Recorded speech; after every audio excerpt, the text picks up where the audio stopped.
Welcome back to my channel. ಎಲ್ರಿಗೂ ನಮಸ್ಕಾರ. ಎಲ್ಲರೂ ಹೇಗಿದ್ದೀರಾ? ಚೆನ್ನಾಗಿದ್ದೀರಾ ಅಂತ ಹೇಳಿ ಭಾವಿಸ್ತೀನಿ. ಇದು ಬಂದು ಯಾಕೆ ಈ ವಿಡಿಯೋ ಕ್ಲಿಪ್ಪಿಂಗ್ನ ಆ್ಯಡ್ ಮಾಡಿ ವಿಡಿಯೋ ಸ್ಟಾರ್ಟ್ ಮಾಡ್ತಾ ಇದ್ದೀನಿ ಅಂದರೆ, ಇಲ್ಲಿವರೆಗೂ ವಿಡಿಯೋ ಮಾಡಿದ್ದೆ ನಾನು. ಅದಾದಮೇಲೆ ಮತ್ತೆ ಅಪ್ಪ ಅಮ್ಮ ಹೋದ್ಮೇಲೆ ವಿಡಿಯೋ ಮಾಡೋಕ್ಕೆ ಆಗಿಲ್ಲ. ನೋಡಿ, ಅವ್ರು ಇದ್ದಾಗೆಲ್ಲ ಒಂದಷ್ಟು ವಿಡಿಯೋನಾದರೂ ತೊಗೊಂಡಿದ್ದೆ. ಇವ್ರು ಹೋದ್ಮೇಲೆ ನಮ್ಮ ಚಿಕ್ಕಮ್ಮ ಎಲ್ಲ ಬಂದಿದ್ದರು. ಬಟ್ ವಿಡಿಯೋ ತೆಗಿಯೋ ಅಷ್ಟು ಫ್ರೀನೇ ಆಗಲಿಲ್ಲ ನನಗೆ. ಫುಲ್ಲು ಬ್ಯುಸಿ ಶೆಡ್ಯೂಲ್ ಆಗೋಯಿತು. ಇದೇ ಲಾಸ್ಟ್ ನೋಡಿ, ಪಾಪುನ ಕರ್ಕೊಂಡು ನಾವು ರಾಯಲ್ ಮಾರ್ಟ್ಗೆ ಹೋಗಿ ಅಲ್ಲಿ ಅವ್ರಿಗೆ ಏನೇನು ಬೇಕು ಎಲ್ಲ ತೊಗೊಟ್ಟು ಊರಿಗೆ ಹೊರಡ್ತಾ ಇದ್ರಲ್ಲ, ಅವ್ರು ಊರಿಗೆ ಹೋಗಬೇಕಾಗಿರೋ ವಿಡಿಯೋನ ಮಿಸ್ ಮಾಡಿದೆ ಅಂತ ಹೇಳಿದೆ. ಅದೇ ಲಾಸ್ಟ್ ನಾನು ವಿಡಿಯೋ ಕ್ಲಿಪ್ಪಿಂಗ್ ತೊಗೊಂಡಿದ್ದು. ಆಮೇಲೆ ಮತ್ತೆ ನಾನು ವಿಡಿಯೋ ಮಾಡೋಕ್ಕೆ ಆಗಲಿಲ್ಲ. ಬಟ್ ಆದರೆ ನಮ್ಮ ಪುಟ್ಟಿ ಮಕ್ಕಳನ್ನೆಲ್ಲ ಹೇಗೆ ಮಿಸ್ ಮಾಡ್ಕೊಂಡ್ಲು ಅಂತ ನೋಡಿ. ಅಕ್ಕಣ್ಣ ಊರಿಗೋದ್ರು.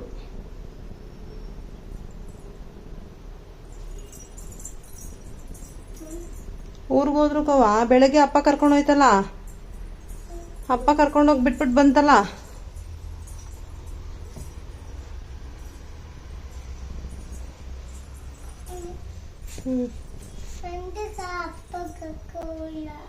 ನೀನು ಕರ್ಕೊಂಡು ಹೋಗಿಲ್ವಾ? ಅಣ್ಣ ಇಲ್ಲ ಬರ್ತಾನಲ್ಲ, ಅವಾಗ ಹೋಗವೆ ಆಯಿತಾ? ಹಾಂ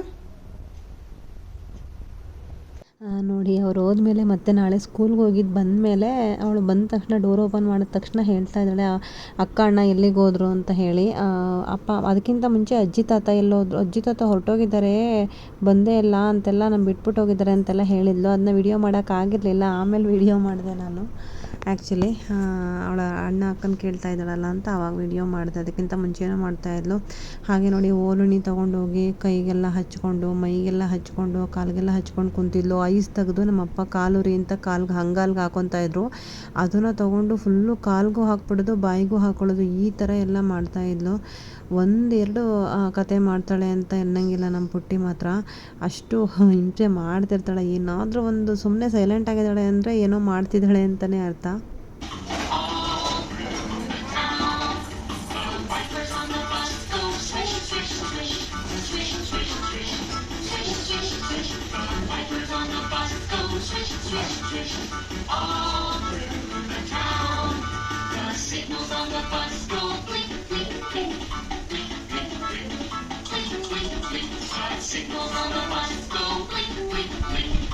ಮಾಡು.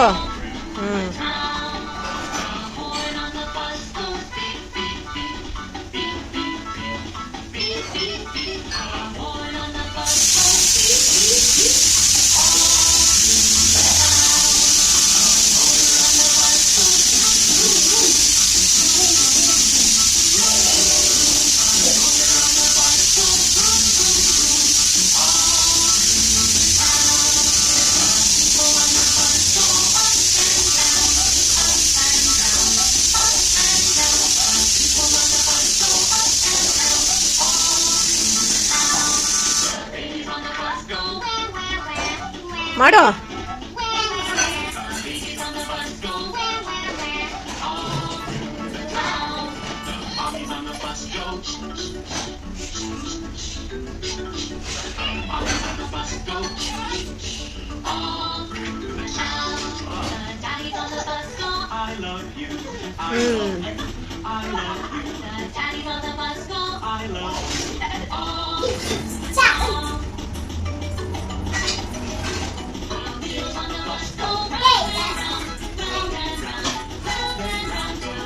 ಈ ಕಡೆ ತಿರ್ಗೋ.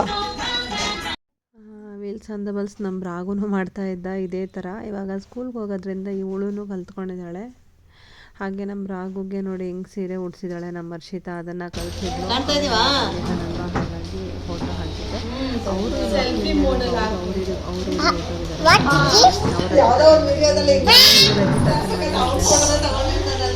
ಅದಕ್ಕೆ ನನ್ನ ಸ್ಕೂಲ್ ವಿಡಿಯೋಸ್ದಲ್ಲೇ ಅಂದ್ಬಿಡಲ್ಲ. ಹಾಗೆ ನಾವೆಲ್ಲ ನಮ್ಮ ಪುಟ್ಟಿ ನಾನು ವಿಡಿಯೋ ಮಾಡ್ತಿರ್ತೀನಲ್ವಾ, ನೋಡಿ ಕಲ್ತ್ಕೊಂಡು ನೋಡಿ ನಾನು ಸ್ಕೂಲಲ್ಲಿ ಆರ್ಟ್ ಕ್ರಾಫ್ಟ್ಗೆಲ್ಲ ಇಷ್ಟಲ್ವಾ, ಚಾರ್ಟು ಬೋರ್ಡ್ ಎಲ್ಲ ಮಾಡೋದಿರುತ್ತೆ. ಸೊ ಹಾಗಾಗಿ ಮಾಡ್ತಾ ಇದ್ದೀನಲ್ಲ ಅಂತ ಹೇಳಿ ಅದನ್ನು ವಿಡಿಯೋ ಇದು ಓಕೆ.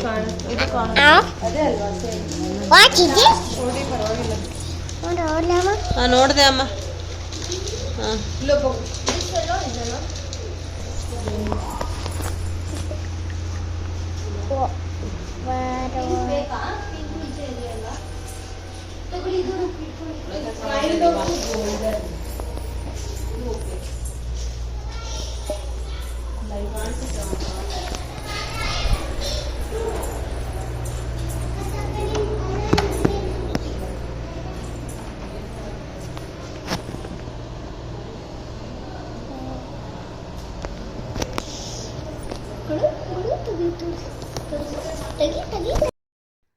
ಸೊ ಇದೆಲ್ಲ ಆದಮೇಲೆ ಹಾಗೆಯೇ ಇದು ಬಂದುಬಿಟ್ಟು ನೆಕ್ಸ್ಟ್ ಫ್ರೈಡೇ ಅಂತ ಅನಿಸುತ್ತೆ, ತರ್ಸ್ಡೇ ಬಂದುಬಿಟ್ಟು ಪೂಜೆ ಎಲ್ಲ ಮಾಡಿ ಅವತ್ತು ನಮ್ಮ ಕೊಲೀಗ್ದು ಬರ್ಡೇ ಇತ್ತು ಆ ಸ್ಕೂಲಲ್ಲಿ. ಸೊ ಅಲ್ಲೆಲ್ಲ ಬರ್ಡೇ ಸೆಲೆಬ್ರೇಟ್ ಮಾಡಿ ಆಮೇಲೆ ಅದ್ರ ಹಿಂದಿನ ದಿನಾನೇ ಗುರುವಾರನೇ ನಮ್ಮ ಚಿಕ್ಕಮ್ಮ ಚಿಕ್ಕಪ್ಪ ನಮ್ಮ ಅಕ್ಕನ ಮಗ ಎಲ್ಲರೂ ಬಂದಿದ್ದರು. ಅವತ್ತು ಬೇರೆ ನನಗೆ ಮಿಸ್ ಮ್ಯಾಚ್ ಡೇ ಇತ್ತು. ಸೊ ನಮ್ಮ ಮನೆಯಿಂದ ಹೋಗೋಕ್ಕೆ ನೀಟಾಗಿ ಮಿಸ್ ಮ್ಯಾಚ್ ಮಾಡ್ಕೊಂಡು ಹೋಗೋಕ್ಕಾಗಲಿಲ್ಲ. ಹಾಗೆ ನನ್ನ ಮಗಳಿಗೂ ನಾನು ಮಾಡೋಕ್ಕಾಗಲಿಲ್ಲ. ಏನೂ ಅವಳಿಗೆ ಬಟ್ಟೆನೂ ಹಾಕ್ಕೊಂಡು ಹೋಗಿರಲಿಲ್ಲ. ಹಾಗಾಗಿ ಅದು ಫ್ರಾಕು, ಅದು ಜಸ್ಟ್ ಅದನ್ನು ಮಡಚಿ ಕೆಳಗಡೆಗೆ ವೇಲಿಂದ ಹಂಗೆ ಡಿಸೈನ್ ಮಾಡಿಟ್ಟಿದ್ದೀನಿ. ಹಾಗೆ ನಾನೇ ಅದೇ ವೇಲ್ನ ತೊಗೊಂಡು ಸುಮ್ಮನೆ ಮಿಸ್ ಮ್ಯಾಚ್ ಮಾಡಿಕೊಂಡೆ. ಅಲ್ಲಿಂದ ಪರ್ಮಿಷನ್ ಕೇಳಿಕೊಂಡು ಆಮೇಲೆ ಚಿಕ್ಕಪೇಟೆಗೆ ಬಂದ್ವಿ. ಇಲ್ಲಿ ತುಂಬ ವೀಡಿಯೋಸ್ಗಳನ್ನ ಮಾಡಿದ್ದೆ ಸ್ಯಾರಿದೆಲ್ಲ, ಬಟ್ ಅವ್ರಿಗೂ ಒಂದು ಕ್ಯೂರಿಯಾಸಿಟಿ ಅಂತ ಇರುತ್ತೆ. ಹಾಗೆ ಅವರಿಗೆ ಮದುವೆ ಹುಡುಗಿರಿಗೆ ಅಷ್ಟು ಕ್ಯಾಮ್ರಾ ಫೇಸಿಂಗ್ ಇಷ್ಟ ಆಗಲ್ಲ. ಪಾಪ ಅವ್ರಿಗೆ ಇಷ್ಟ ಇಲ್ಲದೆ ಇದ್ದಾಗ ಅವ್ರನ್ನ ಫೋರ್ಸ್ ಮಾಡಿ ಅವ್ರನ್ನ ತೋರಿಸೋದಷ್ಟು ಸರಿ ಇರಲ್ಲ. ಅದು ಅಲ್ಲದೆ ಮದುವೆ ಆದಮೇಲೆ ನಾವು ಅದೆಲ್ಲ ಹೇಳ್ಬೋದು ಬೇಕಾದರೆ, ಅದಕ್ಕಿಂತ ಮುಂಚೆ ತೋರಿಸೋದು ಚೆನ್ನಾಗಿರಲ್ಲ. ಪಾಪ ಅವ್ರಿಗೂ ಸಂಕೋಚ ಆಗ್ತಾ ಇರುತ್ತೆ ಅಂತ ಹೇಳಿ ನಾನು ಅವ್ರನ್ನ ತೋರಿಸಿಲ್ಲ, ತೆಗ್ದಿಲ್ಲ. ತುಂಬ ವೀಡಿಯೋಸ್ನ ಮಾಡಿದ್ದೀನಿ. ಅವ್ರು ಸೆಲೆಕ್ಷನ್ ಮಾಡಿ ಬಟ್ಟೆಗಳು ಹಾಕೊತಿದ್ರಲ್ಲ, ಅದೆಲ್ಲ ವೀಡಿಯೋಸ್ಗಳು ಕೂಡ ಇದೆ. ಸುಮ್ಮನೆ ಈ ಥರ ಸ್ಮಾಲ್ ಕ್ಲಿಪ್ಪಿಂಗ್ನ ಅಷ್ಟೇ ಆ್ಯಡ್ ಮಾಡಿದ್ದೀನಿ. ಆ್ಯಕ್ಚುಲಿ ಇದು ಬಂದು ಸ್ಯಾಟರ್ಡೆ. ನಾನು ನೋಡಿ ಅಪ್ ಟು ಆಲ್ಮೋಸ್ಟ್ ನಾನು 1 ವೀಕ್ ವೀಡಿಯೋ ಫುಲ್ಲು ಮಾಡಿದ್ದೀನಿ. ನಾನು ವೀಡಿಯೋ ಸ್ಟಾರ್ಟ್ ಮಾಡಿದ್ದು ಬಂದು ನಮ್ಮ ಅಪ್ಪ ಅಮ್ಮ ಹೋಗಿದ್ದ ದಿನ ಅಂದರೆ ಸೋಮವಾರದಿಂದ ಸ್ಟಾರ್ಟ್ ಮಾಡಿದೆ. ಮಂಗಳವಾರ ಇಲ್ಲ, ಬುಧವಾರ ಇಲ್ಲ, ಗುರುವಾರ ಅವ್ರು ಬಂದರು, ನಮ್ಮ ಚಿಕ್ಕಮ್ಮ ಚಿಕ್ಕಪ್ಪ. ಗುರುವಾರದಿಂದ ಅಲ್ಲಿಂದನೂ ಕಂಟಿನ್ಯೂ ಮಾಡ್ಕೊಂಡು ಬಂದೆ. ಅದಾದಮೇಲೆ ಶುಕ್ರವಾರ ಬಂದ್ಬಿಟ್ಟು ಚಿಕ್ಕಪೇಟೆ ಬಂದಿದ್ವಿ ನಾವು. ನಾನು ಪರ್ಮಿಷನ್ ಕೇಳ್ಕೊಂಡೆಲ್ಲ ಬಂದಿದ್ವಿ ಚಿಕ್ಕಮ್ಮ ಚಿಕ್ಕಪ್ಪನ ಜೊತೆ. ಅದಾದಮೇಲೆ ಸಾಟರ್ಡೆ ಬಂದುಬಿಟ್ಟು ಅವರು ಮದುವೆಗೆ ಹೇಳೋದಿತ್ತು ಸ್ವಲ್ಪ ಬ್ಯಾಂಗ್ಳೂರಲ್ಲಿ, ಅಲ್ಲೇ ಹೇಳ್ಕೊತಾ ಇದ್ರು. ಮತ್ತು ಸಂಡೇ ಬಂದ್ಬಿಟ್ಟು ನಾನು ನನ್ನ ಹಸ್ಬೆಂಡು ಎಲ್ಲ ಮತ್ತೆ ಚಿಕ್ಕಪೇಟೆಗೆ ಹೋದ್ವಿ. ಶಾಪಿಂಗ್ ಕಂಪ್ಲೀಟ್ ಆಗಿರಲಿಲ್ಲ, ಹಾಗಾಗಿ ಆವಾಗ ಇದೆಲ್ಲ ತೊಗೊಂಡು ಬಂದಿದ್ದು ನಾವು. ಹಸ್ಬೆಂಡ್ ಜೊತೆ ಹೋಗಿದ್ದಾಗ ಪಾಪಗೆ ಒಂದಷ್ಟು ಡೈಲಿ ವೇರ್ಸ್ ತೊಗೊಂಡು ಬಂದಿದ್ದೆ. ಹಾಗೆ ಅವತ್ತೇ ನಾವು KLMಗೆ ಕೂಡ ಹೋಗಿದ್ವಿ. KLM ಅಲ್ಲೇ ಯೂಶ್ವಲಾಗಿ ಹೇಳ್ತಾನೆ ಇರ್ತೀನಿ, ನಾವು ಅಲ್ಲೇ ತೊಗೊತೀವಿ. ಸೊ ಅಲ್ಲಿ ಈ ಥರದ್ದೆಲ್ಲ ಇತ್ತು. ಚಿಲ್ಡ್ರನ್ಸ್ದು ಬಟ್ಟೆಗಳಿತ್ತಲ್ವ ಆ ಕ್ಲಾತ್ ಸೆಕ್ಷನಲ್ಲಿ. ಸೊ ಅದರಲ್ಲಿ ಇವಳು ಹಿಂಗೆಲ್ಲ ಆಟ ಆಡ್ತಾ ಇದ್ಲು ಪಾಪು. ಅದನ್ನು ವಿಡಿಯೋ ಕ್ಲಿಪ್ಪಿಂಗ್ ತೊಗೊಂಡಿದ್ರು ನಮ್ಮ ಮನೆಯವರು, ಅದಕ್ಕೆ ನಾನು ಕಳಿಸಿದ್ರು. ಹಾಗಾಗಿ ಅದು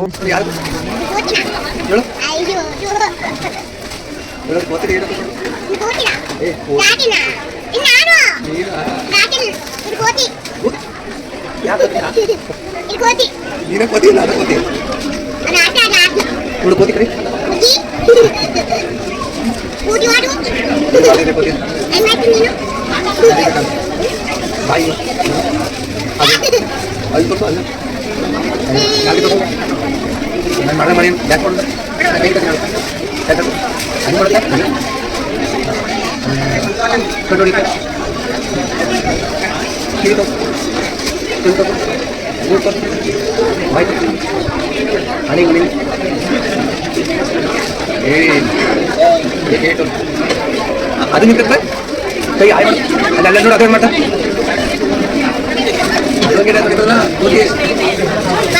ನೀನು ಪಕ್ಕ ನೀವೇನು ಪಡ ಏನು ಪಡ ಊಟ ಮಾಡಬೇಕು ಕೊಟ್ಟಿದ್ದೀನಿ ಹೇಳಿ ಹೇಳೋ ಕೊಟ್ಟಿದ್ದೀನಿ ನೀವು ಬ್ಯಾಗಲ್ಲ